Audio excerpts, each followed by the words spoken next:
To me, all signs are pointing to the San Diego Padres are not going to be making a move at the trade deadline, but that, in fact, that is the right decision. What's going on, everybody? Christian Pedersen back with another episode of Padres Digest. Thank you very much for tuning into the show where you watch a guy on the internet with zero credentials blab on about baseball. It's much appreciated for you tuning in. If you could hit the subscribe button, it'd be fantastic. If not, no worries. All right, what am I talking about that all signs are pointing to the San Diego Padres not making any moves? Well, let me hear me out on this. We are, as of recording this, and then obviously as of you watching this, less than a week away from the trade deadline. And I know that there are very many trade deadlines where nothing, and then in the 11th hour, just bang, bang, bang, bang, bang, bang, bang, hot stove. So this is not me, like, I don't guarantee it. I'm not saying that, oh, come back and, like, tell me that I am fake news and you're going to hate my channel if I'm wrong. I'm wrong on a lot of things. And this is all just to have a discussion about it. So drop a comment on all this as we go forward. But what I'm seeing in terms of looking out there at the market, and we've got a ton of videos ranging from the likelihood of, someone like a Jarren Duran where there have been legitimate links for the Padres to that, to the crazier things out there of what about this 5-team trade that lands us this guy, that guy, and the others. And so to me, the big thing that comes down to it is money and momentum. Where are the Padres and where are the Padres going? The money and the momentum seems to me to be pushing us towards there are no good, perfect moves to be made. So they're like, we shouldn't overextend and do something stupid is was where my mentality is at. And you've watched my mentality ebb and flow from being pessimistic and destructive to being overly optimistic. So I'm trying to toe the middle ground here. Let's look at where we stand right now. The San Diego Padres, as of us recording this, we're 4 back. And yes, it's the end of July. And 4 back could turn into 44 back or 4 up by the end of October, by the start of October. But as of right now, we're 4 back of the Dodgers. We're playing pretty good baseball. We got Xander Bogaerts absolutely cheesing around the base paths, smiling as he's belting out home runs. Thank you to David Ring for fixing his swing. You can look up who he is. The wild card is, it's going to be a fight. But the Padres are in control of the last spot and are not any further back of another wild card spot than of the NL West. So they are 4 back of either one of those, what you want to call it, the next spot up, either taking over the NL West or taking over a cushionier spot in the wild card. But either way, Padres are, as of, if you ended the season today, they are a playoff team. So what does a playoff team need to do at the trade deadline? A lot of us, I think, are all in agreement that the Padres right now could massively benefit from some offensive upgrades in left field, DH, and catcher. But I think we can all also agree that right now we have a depleted farm system and no perfect landing spot fixes. Yes, there's a lot of things that we collectively have been like, oh, get this, like let's get Spencer Jones from the Yankees, let's get Duran from the Sox, let's do that. There's a lot of options out there that we can talk through, but a lot of it is either scrap heap rentals, and I have plenty of videos out there of me trying to talk you guys into, let's go get Adolis Garcia, let's go get Luis Roberts, let's go get Cedric Mullins, and sure, new coat of paint could totally rejuvenate some of those guys. But right now, trading Dylan Cease for Duran is, to me, just not tenable because of the money side of it.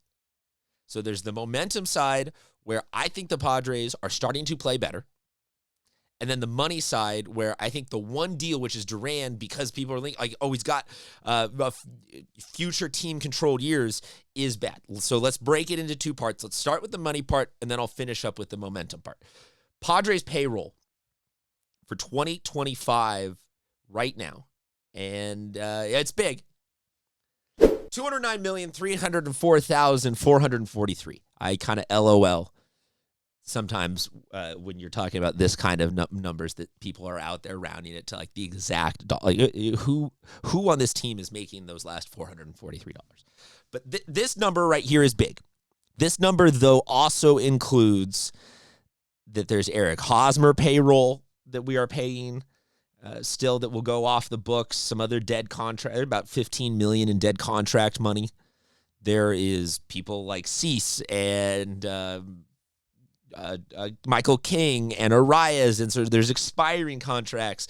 And so all of that, you can be like, okay, yeah, this is huge money, and they said they don't want to add to it. But, Christian, you're telling me money's coming off the books. Money,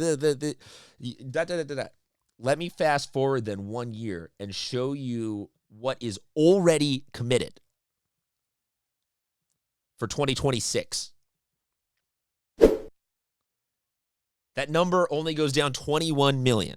So you can take the $15 million out of Hosmer, but it doesn't actually do us anything. So $188 million right here does include some pieces like we're paying Kyle Hart a couple million, we're paying Elias Diaz a couple million, and there's some smaller bits that we can jettison. But this 188 does not include Michael King, does not include Dylan Cease, does not include Luis Arraez, does not include whatever we would then subsequently do to replace all three of those guys if we let them go.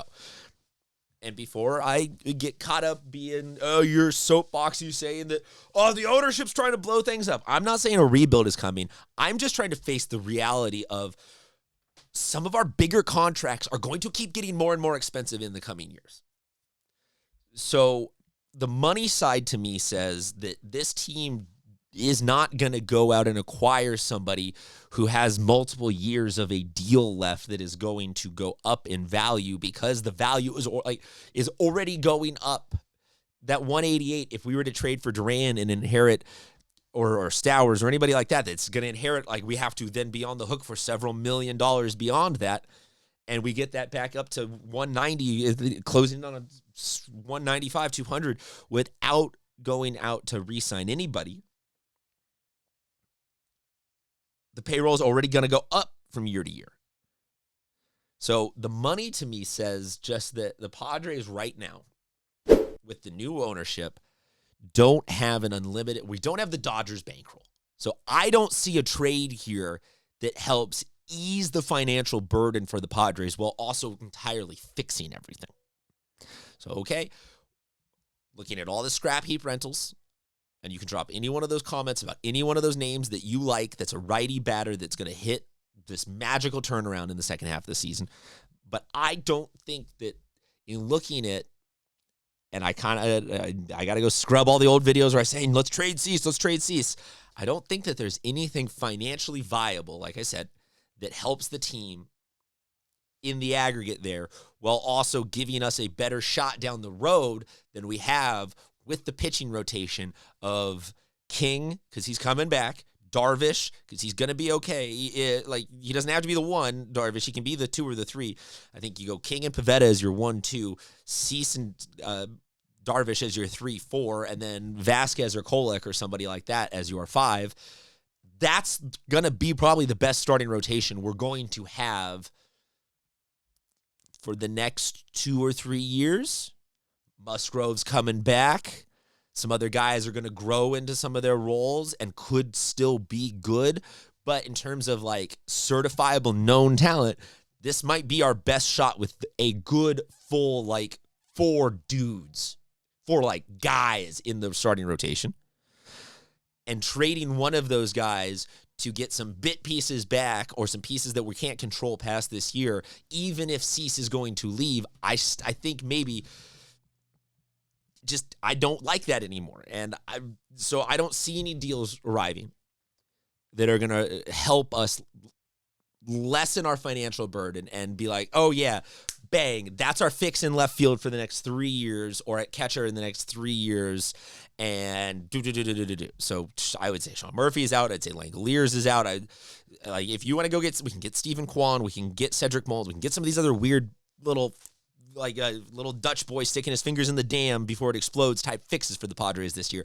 But right now, I'm kind of thinking that money-wise, we don't have too much wiggle room, so I don't want scrap heap pieces. Momentum-wise, what was I saying? Talked about Xander, crushing balls. Cheesing is the term for smiling for the kids these days. And the team in general is hitting better. The Padres, this chart is big and names and a lot of small numbers. And if you're looking at this on the phone going, God, geez, Christian, what are you showing me right now? This is just to show you that in aggregate, this list of guys that were hitting well for the Padres was like 4 at one point this year. And now it is up to, if we exclude Bryce Johnson, it's up to 7 guys are hitting well. So yeah, we have a terrible 7, 8, 9. I still think that we can bring up Campy and give him a shot. We can try some other minor league pieces, but the momentum-wise of if we have 1 through 7 hitting well, and we have good pitchers, and we have all of this, maybe we just haven't had all of this together at the same time this season. And the little sparks we're starting to see, yeah, we have these stints where we can't score a run with runners on base for 11 innings, but I hate to break it to you, no team's going to win a championship no matter what. We saw the end of last season came around because nobody was hitting. So nobody hitting does not get fixed by Jarren Duran. Nobody hitting does not get fixed by Odalis Garcia or anybody, Sean Murphy, or any else players that you want to put in those positions. That's it. No one plug and play hits that. But 1 through 7, and then talking about that good pitching rotation, like this still, I have come to the full circle moment of thinking that this might be our best shot as is to just push the chips in, and then in the off season have to better address, okay, what can we really do structurally here to clear something out, find a catcher, find a left fielder, find some other positions like that. Let me know, though. Getting off my soapbox, apologies for the longer video than usual. Drop a comment with what you think, and as always, if you could hit the subscribe button, it would be much appreciated. Talk to you soon.